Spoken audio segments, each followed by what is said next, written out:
నమస్కారం. Rainbow hospital సుఖీభావకు స్వాగతం. Powered by star hospital.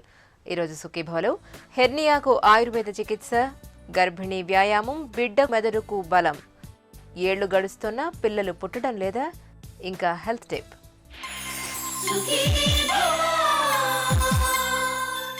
Car లేదా బైక్ టైరు పంచర్ అయినప్పుడు లేదా బాగా దెబ్బతిన్నప్పుడు లోపల ట్యూబ్ బయటకు తోసుకువచ్చి ఉబ్బుగా కనిపించడాన్ని మనం చాలా సందర్భాల్లో చూసే ఉంటాం.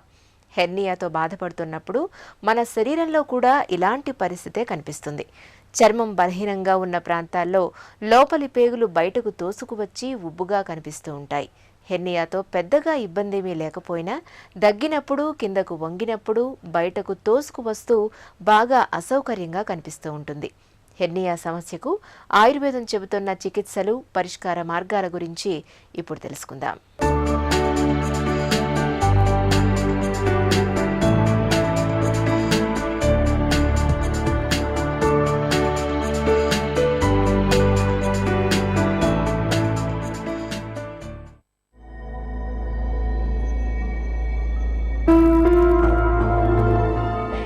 హెర్నియా, గిలక, బుడ్డ, ఉబ్బు పేరేదైనా సమస్య మాత్రం ఒక్కటే.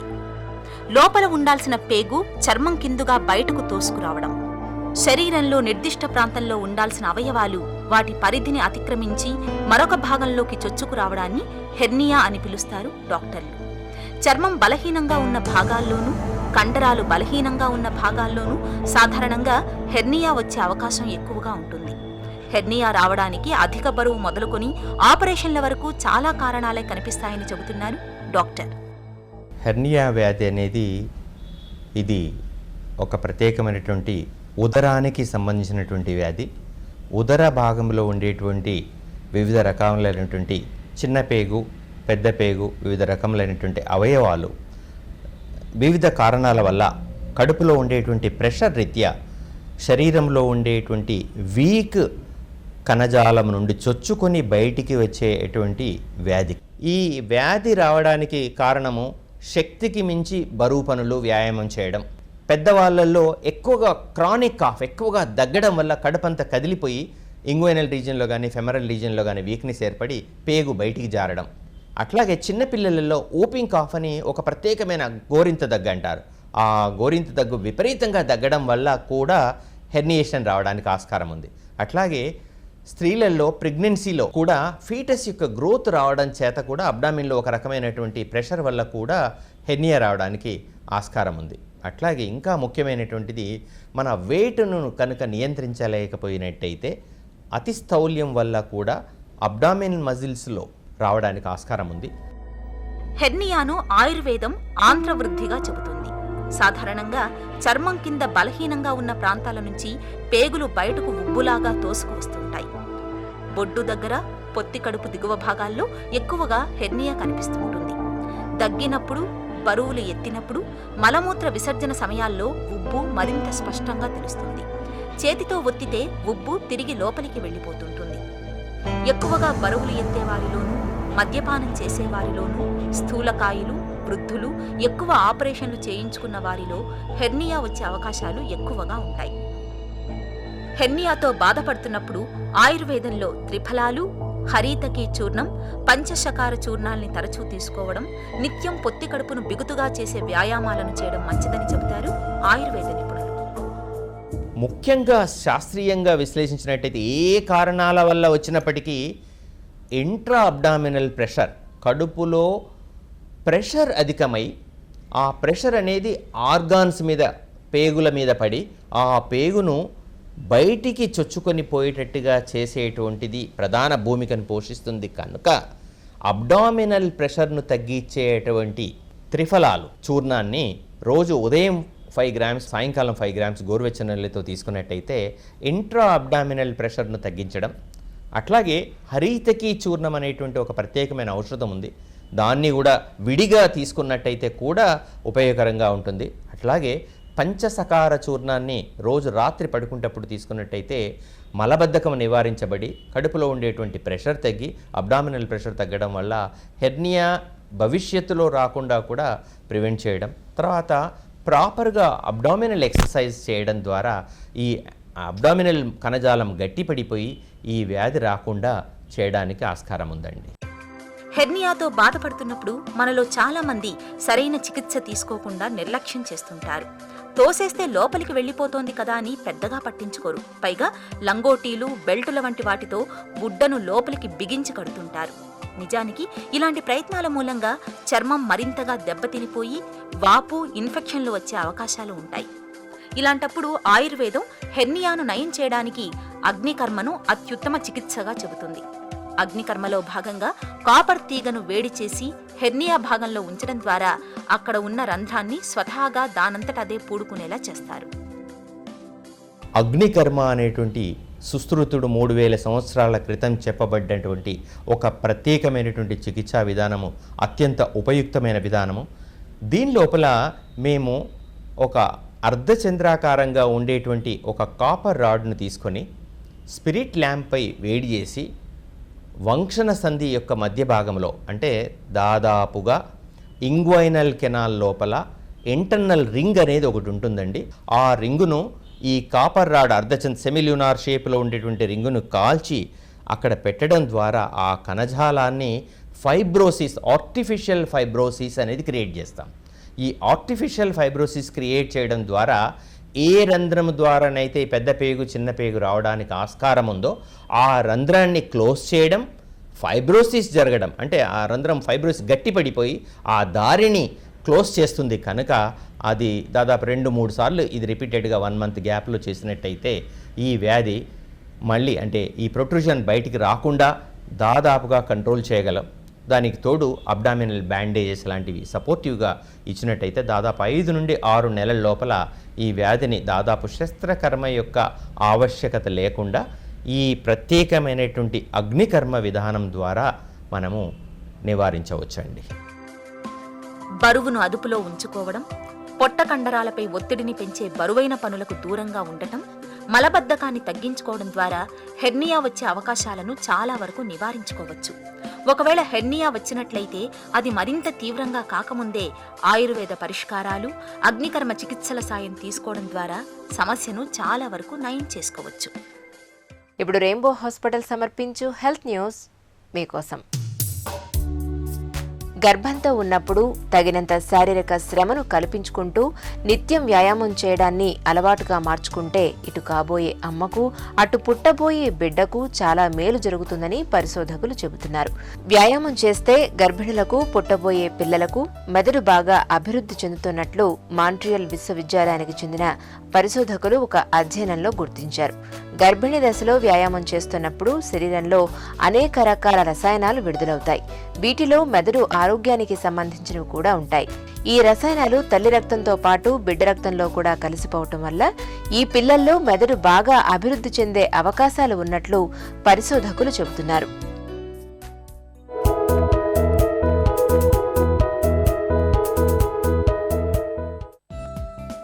మన ఆరోగ్యాన్ని దివ్యంగా ఉంచుకునేందుకు మన ఆహారపు అలవాట్లు, జీవన శైలిలో కొన్ని ప్రత్యేక జాగ్రత్తలు తీసుకుంటే మంచి ఫలితం ఉంటుంది.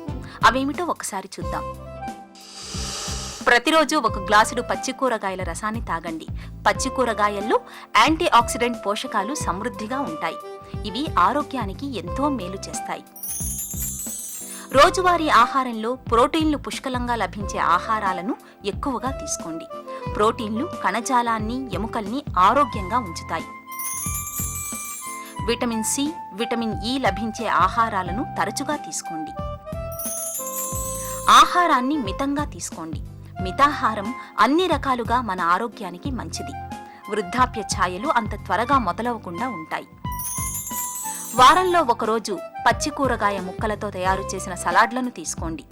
బరువును తగ్గించుకోవడానికి ఇదొక చక్కటి మార్గం. ఆలివ్, సన్ఫ్లవర్, ఆవ నూనెల్ని వంటల్లో ఉపయోగించండి. వేపుళ్ళు, ప్రాసెస్డ్ ఆహారాలను సాధ్యమైనంత తక్కువగా తీసుకోండి. యోగా, ప్రాణాయామం, ధ్యానం వంటి ప్రక్రియల సాయంతో ఒత్తిళ్లు, మానసిక ఆందోళనలను సాధ్యమైనంత వరకు తగ్గించుకోండి.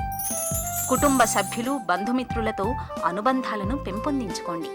మనలో వ్యాధి నిరోధకత చక్కగా ఉంటుంది. వారంలో కనీసం 5 రోజుల పాటు అరగంటకు తగ్గకుండా వ్యాయామం చేయడాన్ని ఒక అలవాటుగా మార్చుకోండి. పొగ, మద్యపానం వంటి చెడు వ్యసనాలకు దూరంగా ఉండండి.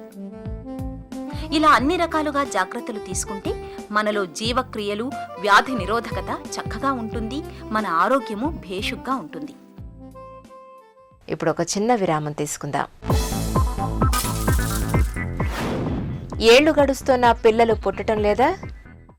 పండంటి పాపాయిని పొత్తిళ్లలోకి తీసుకోవాలన్న కోరిక కొంతమందికి కలగానే మిగిలిపోతూ ఉంటుంది. పెళ్ళై ఏళ్లు గడుస్తున్నా గర్భధారణ ఊసే కనిపించదు. దంపతుల్లో ఏ ఒకరిలో లోపం ఉన్నా లేదా ఇద్దరిలో లోపం ఉన్నా గర్భం ధరించడం అనేది కష్టతరమైన వ్యవహారంగా మారుతూ ఉంటుంది. దంపతుల్ని తీవ్రమైన నిరాశ, నిస్పృహలకు లోను చేసే సంతానరాహిత్యానికి కారణాలు, సంతాన సాఫల్యత కోసం తీసుకోవలసిన చికిత్సల గురించి డాక్టర్ని అడిగి ఇప్పుడు తెలుసుకుందాం.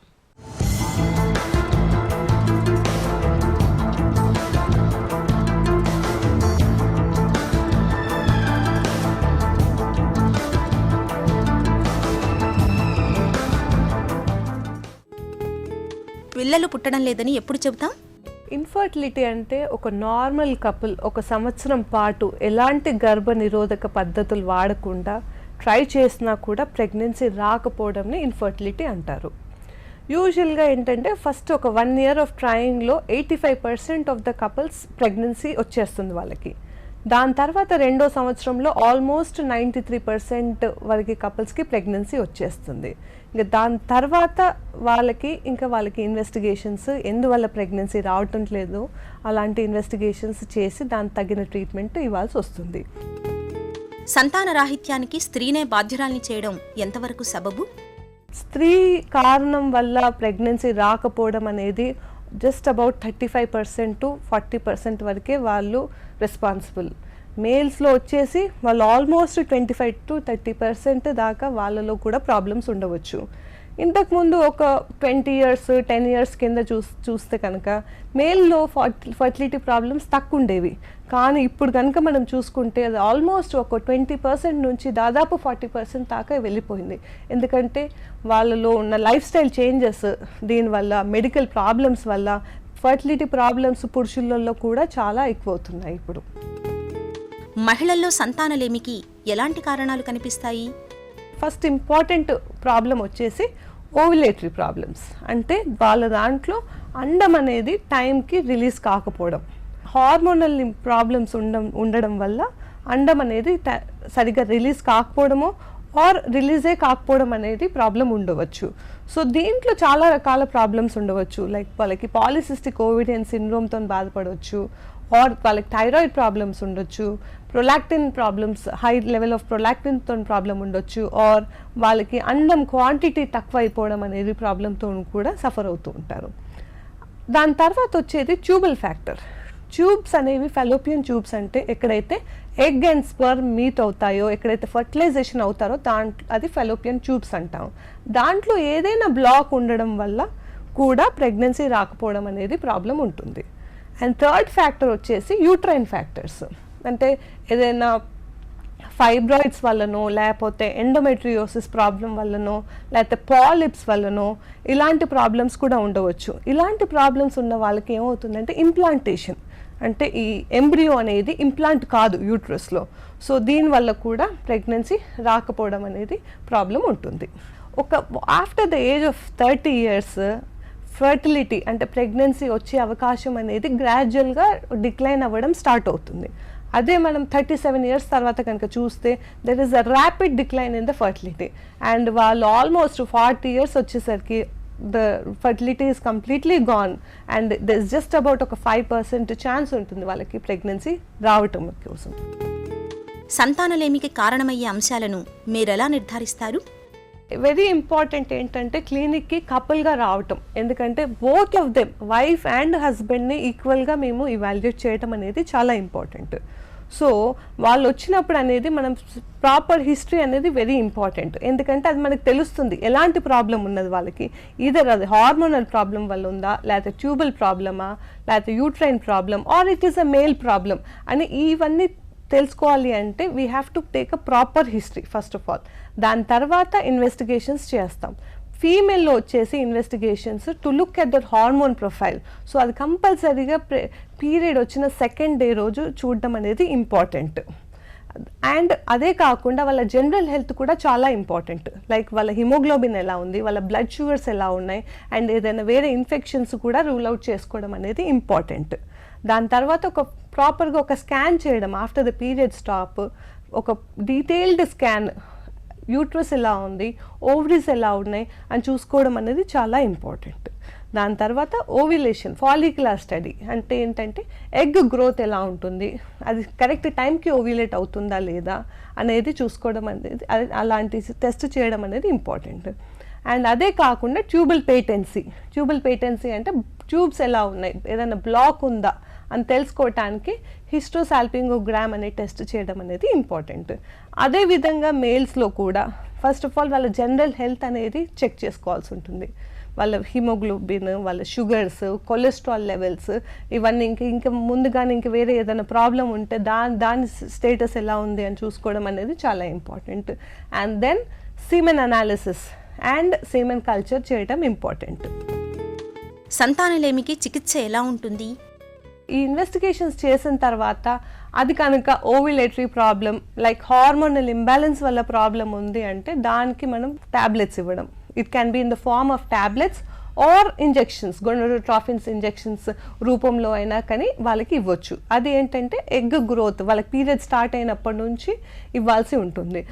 దాన్ని మనము కంటిన్యూస్గా ఫాలిక్యులర్ స్టడీ అంటే స్కాన్లో దాన్ని ట్రాక్ చేసుకుంటూ చూసి దెన్ ఎప్పుడైతే అండం రెడీగా ఉంది రిలీజ్ కోసము అన్నప్పుడు దానికి ఫైనల్గా మెచ్యురేషన్ ఇంజెక్షన్ ఇచ్చిన తర్వాత ఐదర్ కపుల్కి నార్మల్ ఇంటర్ కోర్స్ కన్నా అడ్వైజ్ ఇస్తాము, లేకపోతే IUI అయినా ప్లాన్ చేసుకోవచ్చు.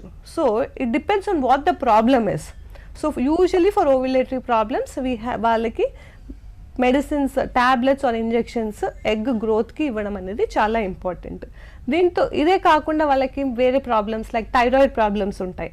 సో అది థైరాయిడ్స్ని కంట్రోల్ చేసుకోవడానికి టాబ్లెట్స్ ఇవ్వడం అనేది ఉంటుంది, ఆర్ ప్రొలాక్టిన్ లెవెల్స్ ఎక్కువ ఉండడం అనేది ఉంటుంది. సో దానికి తగిన ట్రీట్మెంట్ ఇవ్వాల్సి ఉంటుంది. And if it is a tubal problem, ట్యూబ్స్లో బ్లాక్ ఉందనుకోండి, అలాంటి వారికి IVF is the best suitable treatment for them. And కొంతమందికి ఏంటంటే యూట్రస్లో ఫైబ్రాయిడ్స్ కానీ, పాలిప్స్ కానీ, లేకపోతే ఎండోమెట్రియోసిస్ కానీ ఇలాంటి ప్రాబ్లమ్స్ ఉండవచ్చు. సో ఇలాంటి వాటికి సర్జరీ అనేది చాలా అవసరం. సంతాన సాఫల్యత చక్కగా ఉండేందుకు ముందు నుంచి ఎలాంటి జాగ్రత్తలు తీసుకోవాలి? ఇన్ఫర్టిలిటీ సమస్య రాకుండా ఉండాలి అంటే వెయిట్ అనేది కంట్రోల్డ్గా ఉంచడం అనేది వెరీ వెరీ ఇంపార్టెంట్. దాంతోపాటు హెల్తీగా ఫుడ్ హ్యాబిట్స్ ఉండడం అనేది వెరీ వెరీ ఇంపార్టెంట్. అండ్ అదే కాకుండా ఒకవేళ ఒక ఉమెన్కి if she has a problem ముందుగా నుంచే ఉందనుకోండి, లైక్ ఇర్రెగ్యులర్ పీరియడ్స్, లేకపోతే ఇంటర్ కోర్స్ టైంలో పెయిన్ రావటం, లేకపోతే పీరియడ్స్ టైంలో హెవీ బ్లీడింగ్ అవ్వడము, ఇలాంటి ప్రాబ్లమ్స్ ఉన్న వాళ్ళు they have to approach the doctor immediately. Pregnancy plan చేసిన వాళ్ళు ఇట్స్ ఐడియల్ దట్ 30 years లోపు ప్లాన్ చేయడం వెరీ ఇంపార్టెంట్. సో సిమిలర్గా మనం మేల్స్లో కనుక చూసుకుంటే వాళ్ళు కూడా హెల్తీ లైఫ్ స్టైల్ మెయింటైన్ చేయడం ఇంపార్టెంట్. ఎన్ష్యూర్ దట్ వాళ్ళ బ్లడ్ ప్రెషర్స్, వాళ్ళ షుగర్స్ అండ్ కొలెస్ట్రాల్ ఇవన్నీ నార్మల్గా కంట్రోల్డ్గా ఉండడం వెరీ ఇంపార్టెంట్. ఎందుకంటే ఇవన్నీ కూడా they have an impact on the sperms. And అదే కాకుండా వాళ్ళు స్మోకింగ్, ఆల్కహాల్ ఇవన్నీ కూడా they have an impact on the sperm quantity and the quality. So ఇలాంటి అలవాట్లు మానుకోవడం వెరీ వెరీ ఇంపార్టెంట్. ఒక జంటకు పిల్లలు పుట్టకపోవడానికి సాధారణంగా కనిపించే కారణాలేమిటో, వాటికి ఎలాంటి చికిత్స తీసుకోవాలో, సంతాన సాఫల్యతను చక్కగా ఉంచుకునేందుకు జీవన శైలిలో ఎలాంటి జాగ్రత్తలు తీసుకోవాలో తెలుసుకున్నాం కదా. ఇప్పుడు రెయిన్బో హాస్పిటల్ సమర్పించు ఒక చిన్న చిట్కా మీకోసం. చలికాలంలో ఆస్తమా బాధలు తీవ్రంగా ఉన్నప్పుడు తరచూ చికెన్ సూపును తీసుకోవడాన్ని అలవాటు చేసుకోండి. ఆయాసం తగ్గడంతో పాటు ఆస్తమా కూడా చక్కగా అదుపులో ఉంటుంది. సుఖీభవ కార్యక్రమానికి సంబంధించి మీ విలువైన సూచనలు, సలహాల్ని వెంటనే మాకు రాయండి. మా చిరునామా Sukhibhava, ETV 2, Ramoji film city, Hyderabad 501512 లేదా sukhibhava@etv.co.in కు మెయిల్ చేయండి. మీ ఆరోగ్య సంజీవిని సుఖీభవ కార్యక్రమాన్ని ఇప్పుడు www.youtube.com/etv2india లింక్ ద్వారా వీక్షించండి.